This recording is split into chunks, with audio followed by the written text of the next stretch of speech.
T1 are about to compete for the organization's first finals appearance in 5 years, and a shot at hoisting the Summoners Cup for a record-breaking 4th time. And to make this historic run, veteran Faker is surrounded by players like Gumayusi, Owner and Zeus, some of the youngest and freshest faces to the T1 lineup, who also happen to be some of the best in the world at their role. So the question is, how did they get here? Let's start with Gumayusi, whose first real breakthrough came in 2018 in the Kesper Cup, alongside a familiar face in the top lane.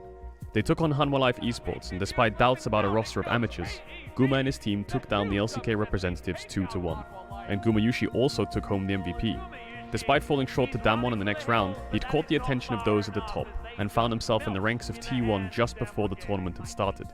He remained as a sub for about 2 years, playing on the T1's challenger team and slotting into the main roster when he was called upon.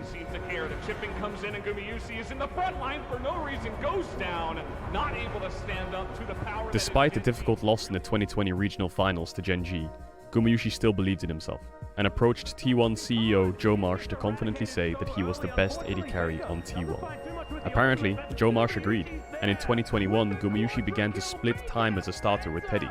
His meteoric rise would come off the back of an incredible Worlds run with T1, reaching the semi-finals.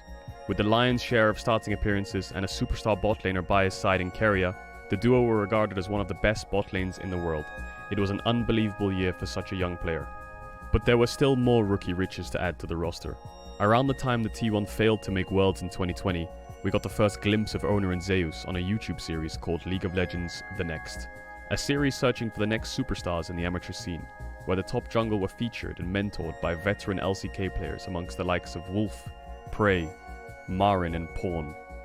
This, paired with a statement LCK Academy series win over Afrika the month afterwards, was all it took for Owner to be promoted to the main roster, splitting playtime with Kuz, while Zeus was slotted in as a substitute for Khan. But it's responded to really well.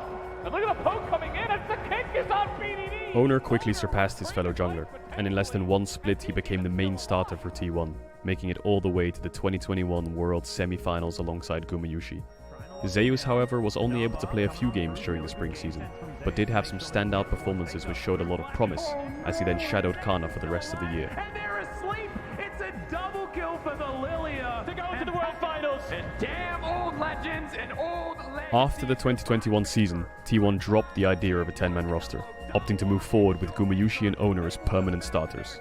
However, there was one question mark: the top lane, where T1 were considering whether a veteran top laner would suit the young roster better. Names among the likes of Nuguri were floating around as an option. But in the end, T1 ultimately kept their faith in their rookie, choosing Zeus as their starter for Season 12. Together, the three young players have fought back to the semi-finals alongside the greatest player of all time. Each one brings something distinct to the table. Owner brings discipline and aggression, something that T1 lacked over the last few years. Gumayusi brings confidence and drive to push himself to be the best. And Zeus's raw determination has brought him here to the cusp of being the best top laner in the world.